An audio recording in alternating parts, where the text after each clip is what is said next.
On a toujours été la petite goutte de rouge dans l'océan de blanc, et ça l'est encore aujourd'hui. Donc le pinot noir n'est pas un problème en Alsace, je ne vois pas où il y a un problème à résoudre. S'il y a lieu de faire des premiers crus, je n'ai rien contre, au contraire. Mais la baisse de 60 à 50 est considérable. Sur le même cas de figure en communal blanc, il y a une baisse de 4 hectolitres et non de 10. Voilà, c'est sûr que nous ici, tous les trois d'Autrotte, on produit plus de vin rouge que tous les autres ici réunis qui produisent plus de vin blanc.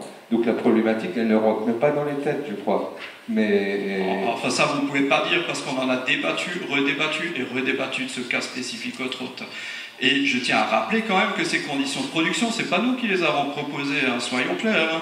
Nous, on avait proposé de rester à 60 hecto-hectares. Par contre, quand la commission d'enquête est venue déguster, on leur a fait une dégustation très simple. Hein. Sur les blancs, on est parti d'une régionale, on est passé par une communale, un lieu-dit et un lieu-dit qui a volonté premier cru, et on a terminé par un grand cru. On a pris exactement le même chemin pour les communales, pour les rouges, pardon. On a commencé par une régionale, on est passé par 2 communales. Ensuite, on est passé sur du lieu-dit et on est passé sur des grands crus qui voulaient, sur des premiers crus et sur des grands crus qui avaient une volonté d'accession rouge.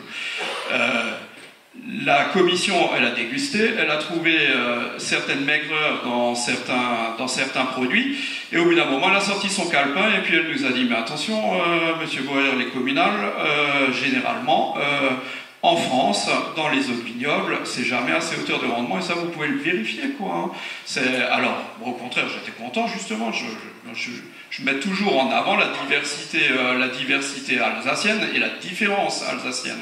Et j'essaie toujours de la défendre. Mais c'est ce que j'ai défendu d'ailleurs. Là, je vous dis qu'on pourra trouver une mesure transitoire.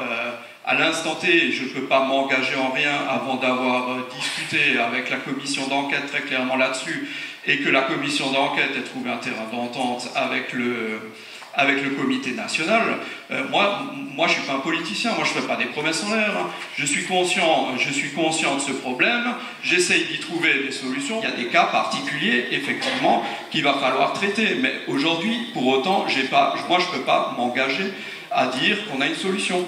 Je pense qu'on a une solution à travers les butoirs, je pense qu'elle est explicable, donc c'est pour ça que je dis une année à faible rendement, on ne va pas pouvoir dire on demande un butoir pour Autrotte à 60 hectos, quoi, hein, parce que ça on va se faire placouler illico presto.